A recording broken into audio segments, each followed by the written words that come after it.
Hi, Don. Hi, Don. Did you want to say something to us? Hmm? Don. Hello everyone, today I have a topic that I feel like it's kind of overdue to be honest, but I did a lot of informational interviews as someone who's looking for information and also as someone who's offering information. And a lot of this is actually from the perspective of someone that is offering information, the feedback or the constructive criticism I have for people, because this is mostly from what I've noticed from people that are asking for information. They either are asking very basic questions, which is not a bad thing. It's just sometimes the way you ask them, it kind of feels like it could be worked on a little bit more. And I know a lot of people don't even learn in school too, like what is an informational interview, what is a good way, what is a bad way, how to ask for one. Like cold calling was actually very stressful for me, but over time I just learned to get over it and I learned how to do it even better. So, and I've actually received a lot myself because as a YouTuber, someone that actually offers my information out loud, everyone's like, I thought, my YouTube channel would be enough, but no, that is not the case. It just opens me up to so many people that want to learn more. So they reach out to me and then I get all these outreaches. Sometimes I answer them, sometimes I don't, depending on how much time I have and depending on their ask specifically. And so here is like, as someone who gets responses to go into an informational interview about consulting or Google or Accenture, this is all my advice. Change of scenery. I'm going to sit with Dawn in the background. Hey, Dawn. So the very first one is questions to ask in an informational interview. And I'm going to be breaking it down to 4 sections here with the number one. One is outreach, which is like, I think the most important one, because if you don't do this right, you won't get any. And the first thing is like, when it comes to outreaches, there's warm calling, there's cold calling. Cold calling is like you have absolutely no connection with this person. You don't know this person at all. They don't know you at all. Cold calling is literally, and it could be many different ways, but the most common ways is through LinkedIn. So you send a connection request, you give a little snippet, and then you try to get them to either acknowledge you and then accept the request, and then that's just like the first step. Then the second part is like actually trying to get them on a call. And that's like the hardest part, to be honest, because a lot of people like me actually sometimes just like accept all the requests because of like where you're at. You're like, well, it doesn't hurt. It's only like when I think you're a bot or that you're spammy that I'm not going to do it. But if you are someone that is just connecting to connect, I'm like, I'm going to connect then. But there's some people out there that are very, very picky about who they connect. So in this case, this connection request or outreach for an informational... Actually, I'm going to start with connection request first. So it's going to become like a little LinkedIn 101. Your connection request should be custom, and it should also be very specific to this person. So I've seen a lot where they just use like the LinkedIn default response, which is okay for me. But there's some people that if you're deciding to go for like someone who's like a director or VP or CEO, and I see so many people who just like send a connection request and then they expect them to do an informational interview just because of the fact that they're online. But you also have to realize like, okay, the mindset of someone on LinkedIn is usually of 3 types. At least I'm just overgeneralizing here. The first type is someone who's looking for a job or looking to find another opportunity. So that's number 1. And usually those people are doing the request themselves. They may not have time for the other way around. Maybe they do, but most times they're not. So you'll normally see this if they're a little bit more active on LinkedIn. I think people mostly use LinkedIn when they're looking for jobs, or if they're a recruiter, of course. But I'm not going to include like the recruiter point of view here. So because of that, they may not necessarily be interested in telling you about their jobs, or maybe they just don't want to talk about it because they want to leave, all that kind of stuff. So naturally, most people, and I think that's honestly majority of the people on LinkedIn for what I'm seeing, is like people that are active on LinkedIn. There's still people that like lurk and see like, oh, this person went to this job, cool. And that's like probably the most that some people go on LinkedIn for. They don't really go check everything else. But when it comes to that, those people tend to be the most populated group on LinkedIn. So naturally, they're not going to be the types that are going to want to talk about it that much because they're doing it themselves, if they are doing it.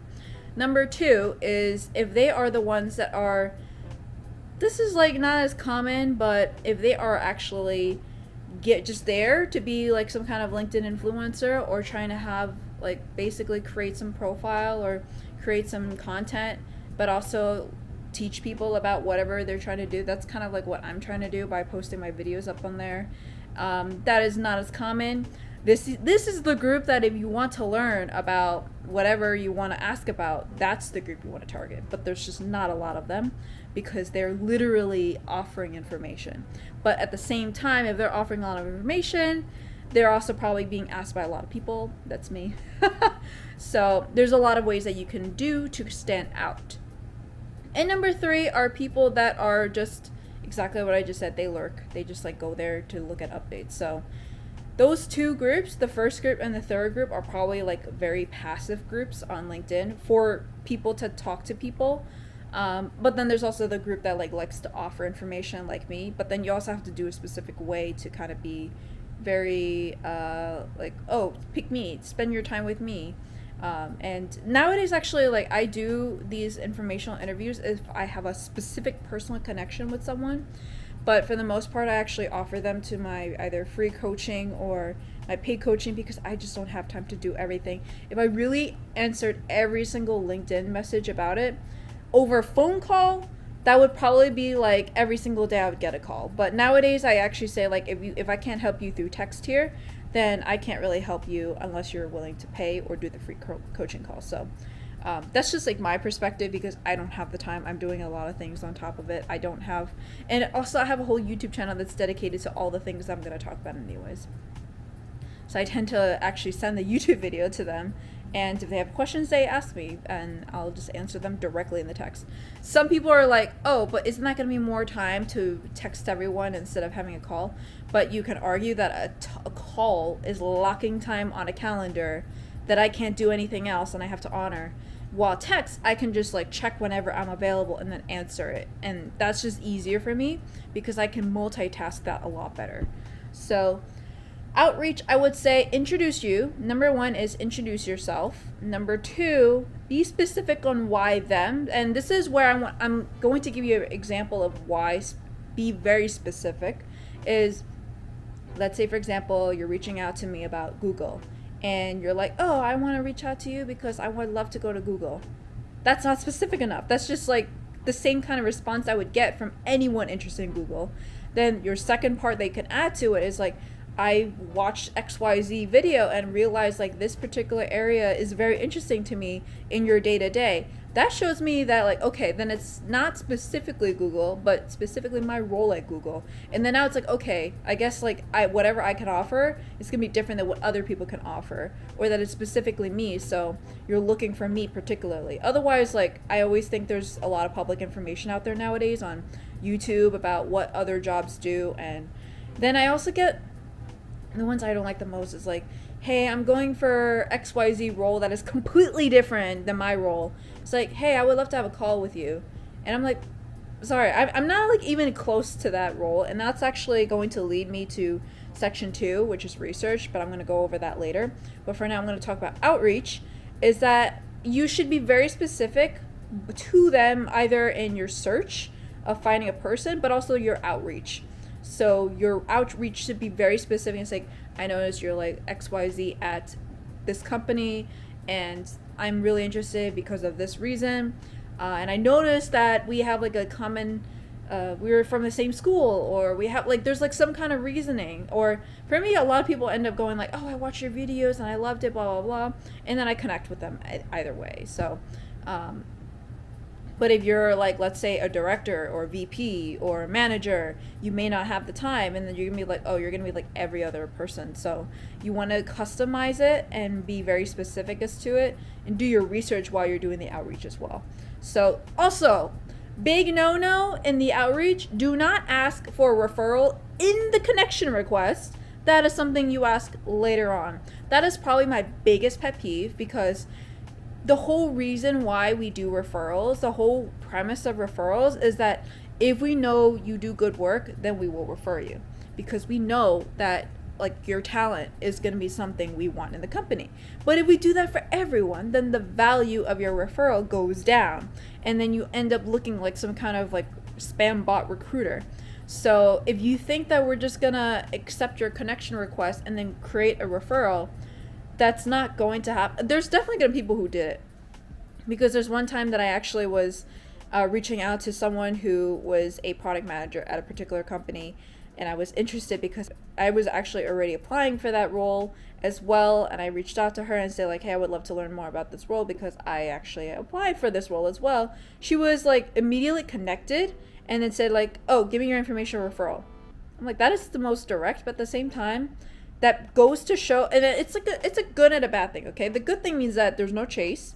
The bad thing that is that if a recruiter reached out to that person and say, so what do you know about this person? Because nowadays a lot of companies, they ask for a little bit more context about the referral, like why should we refer them? How are they a good fit for the company or this role? And if they know absolutely nothing, how are they going to fill that out? You're actually going to waste your time instead. So you don't want to ask that in the connection request. You don't want to ask that very beginning. I would always at least try to have like some kind of talking, either through chat or in a phone call or video calls of some sort before you even consider asking it. Because maybe it's not even the role you want. Maybe it's not even the company you want. Maybe like, you know, it would actually be better to have a connection with them. So that way when you reach out to them, you could ask them about like, oh, so how is this role about? So you have the research done. You like know a little bit more about the role before you actually do the interview. So that is like my biggest pet peeve. And I always, whenever I see someone like that, I'm like, really reluctant to accept because they clearly are just using me. It just gives me a strong vibe that they're using me, and I would rather have someone that can add to my network / I would help them and then they feel appreciative versus I'm just being used as a referral just to get into a company, and then yeah, I get a referral bonus if they get in, but the chances are extremely slim if I don't know much about you. Because for both Accenture and Google, they do ask for context, and they do ask like on a scale as well of like, how much do you refer this person in this perspective or some kind of thing. And I'm like, I would be making up a lot of things, or I'd be looking at your LinkedIn, and then at the same time, what like worries me the most is that if I make a referral, you get the job, and then you flunk and you are so bad in your job, and then it makes me look bad because now it's like, oh, so I guess you don't know good talent, right? And then it just means that all my other referrals, the ones that I do really want to refer, will also be considered as like, oh, maybe they're also not as good as well. Like, how are you doing it? And we even have it in some places, like, for example, Google's one of them. Don't solicit your referrals as well.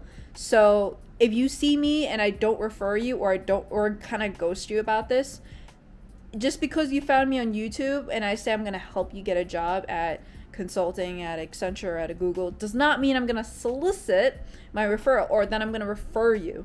I'm just going to consider it. So if you're watching this and you're trying to figure out, can I refer you? The answer is no, but you're going to have to talk to me. You're going to have to let me know like why you're even interested in the first place. What are you interested in the first place? Let me know about you as a person. But at the same time, nowadays, I actually really only refer people that I personally and professionally know. Personally know, maybe it depends on how much I know them and how I know them in terms of their work ethics. But when it comes to professional, if I worked with you and I know you do good work, I will refer you no matter what. But prefer personal, even if I maybe like you as a person, I don't know how you were in work, so it's hard for me to refer unless I have a specific connection with them. All right, I spent too much time on outreach. So number 2 is research. So as I mentioned, do your research on LinkedIn. You may want to go reach out to them and speak about particularly their role, if it's their role that you're interested in, or if it's role in general that you're just trying to learn more about. I think the part that I get the most is like, hey, I have my interviews at XYZ company, either Google or Accenture, and they want to know how the process is. Well, Google and Accenture is huge, and if you're in a small company like a startup, then sure, that would make sense. But if you're at Google and Accenture, sorry, I can't really help you with the interviews. Like, even for my role, if you were in Asia for it, the role is probably going to have completely different interview process. So I'm sorry, I can't really help you with that. But do your research, and I would try for a big company like Accenture and Google, try your best to find someone in the exact role. Some people I know, they actually get the role that they are hired for, and they put that on LinkedIn. And sometimes that's actually not the actual title of their real job. My job is not like that. If I was really hired for the title, it's advertising solutions architect, but really internally it's called shopping advertising solutions architect. But a video ASA or a SA360 ASA is going to be different. So I can't really talk to that about those roles. I might connect with you, so that way I can connect you to someone else. So you can put that in that outreach as well. It's like, hey, I noticed that you're an ASA in this world. I'm interested in this kind of world. Is this okay? Do you know anyone in this area? Or if not, like, happy to connect about Google in general. So you can ask in that kind of perspective. But do your research and try to search up for particular people in your region for that particular role in that company. So I've seen people at SAP go like, hey, I'm interested, because they saw my SAP certification video. They said, hey, loved your video. I'm interested in SAP, don't know what. And I'm like, if you did your research, you would know I don't do SAP. I've only done the certification. And then you may want to search up SAP consultants at Accenture or people at SAP. And then from there, see what are the roles that pop up. So sometimes you want to just kind of look it up and see what shows up and see what availability is out there. Or if you see a job posting and search up that exact title and search that up and then see who has that role in the region you're looking for. So that's what I did when I was looking for like product managers at a particular company in the New York office. I looked up product managers, typed in the company name, and then I looked at people that are based in New York. So that way, whatever they reached out to, they're probably going to know the team that is hiring, and they're also probably going to know a lot more about what the role is going to be about. So it helps a lot more because, like, I actually did the same thing when I was reaching out to DoorDash and Seamless and Grubhub and a lot of, like, New York-based companies. And so because of that, I was able to reach out, and they also kind of knew, like, oh, yeah, I know that team. I know, like, what they do, and they can kind of answer for you. But you have to be very specific to the region and the title as well.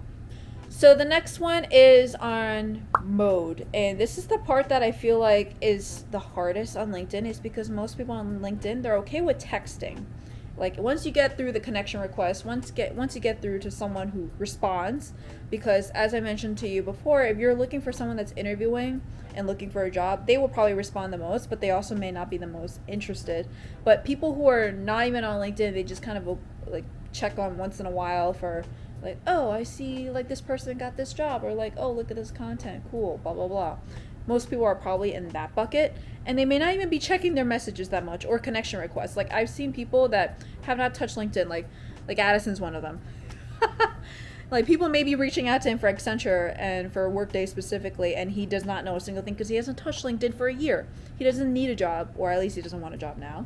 But for that reason, he's not looking. And a lot of people who get like send a connection request and then they keep sending messages and they just keep getting messages. Unless you see a green dot, which shows that they're available, they're probably not online. They're probably not doing anything. So try to focus on people that, and the way I do it is really more like I go to their activity, and that's where you can see if they're posting, if they're liking, they're commenting, or whatever, that kind of stuff. Then you go there, and then you see like, okay, are they active? Are they doing anything? Like there's people on LinkedIn that like I said, they lurk. They don't do anything. So they just kind of like scroll, but they don't like anything. They don't comment anything. Those are the hardest to tell if they're actually on LinkedIn, if they're active. But when you see you have a green dot, sometimes it means that they're online.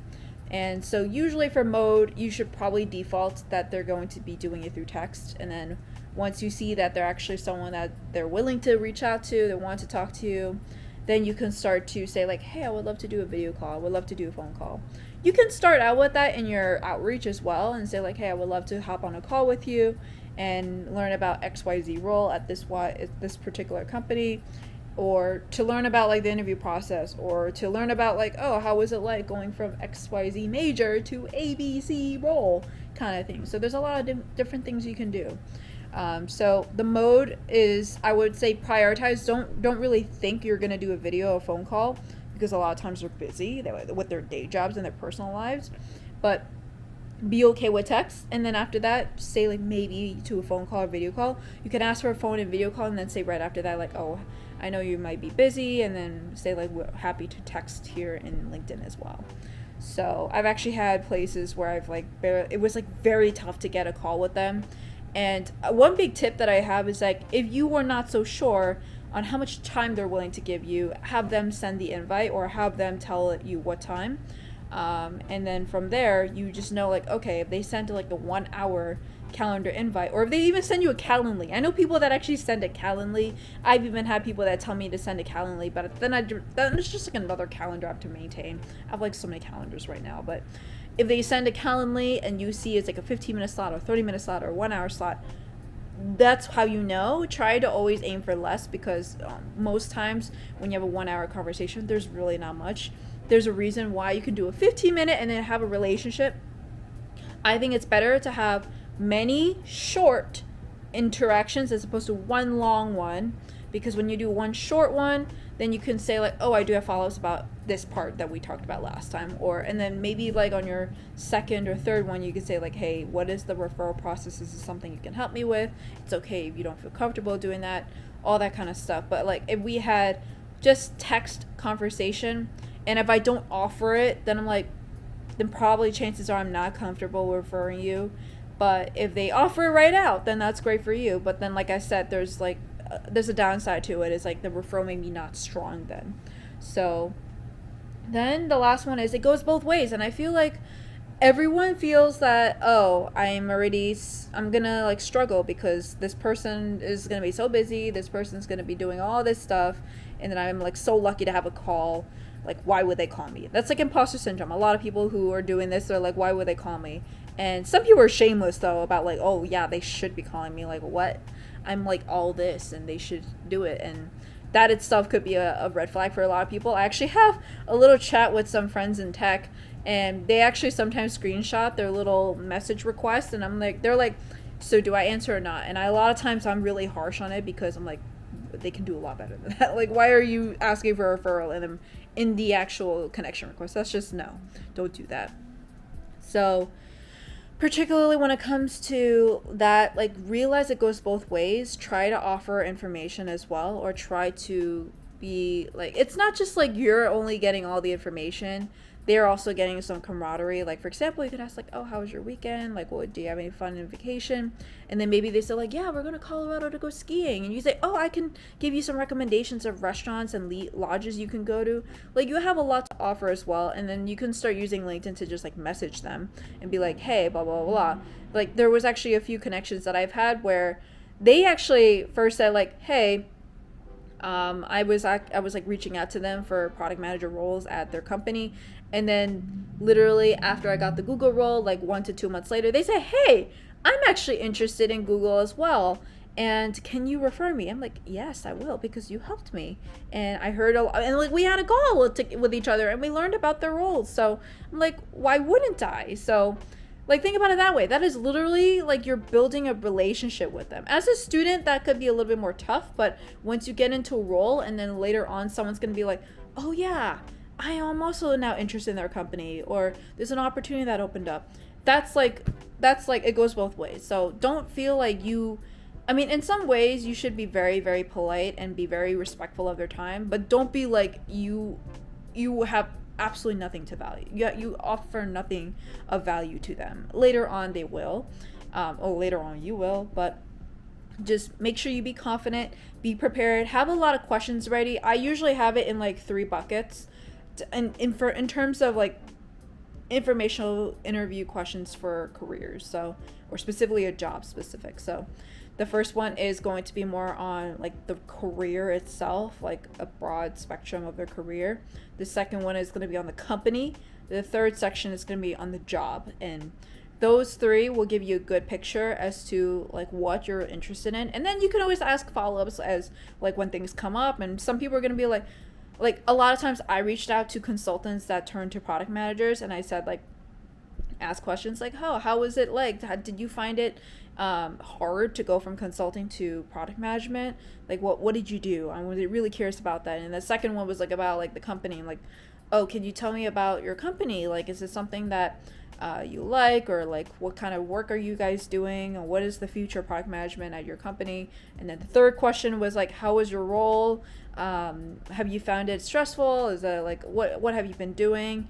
And so I'm also offering as well information is like, oh, when I was at Accenture, I did that as well. Cool, cool, cool. So that is like giving you a good idea that if they were to refer me, they know about this information that I'm offering up. To say like, oh yeah, when I was at Accenture, I also did that. I see that happening as well.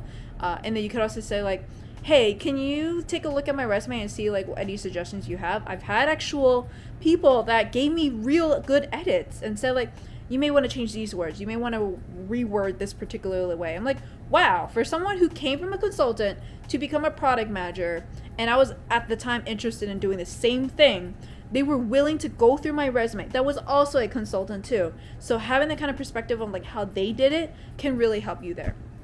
So that's all of the advice I have, particularly for informational interviews.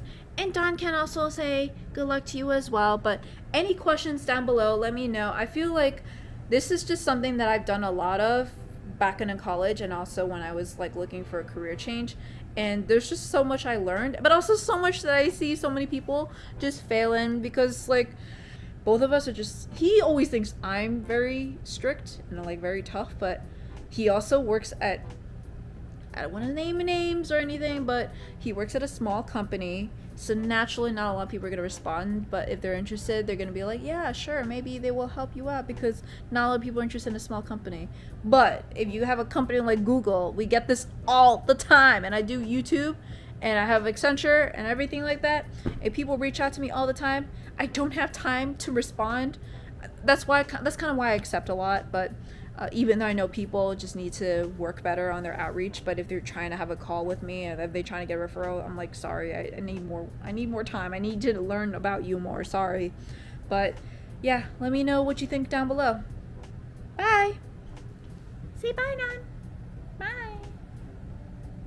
Aw, she's so cute. Your little paw. Little paw.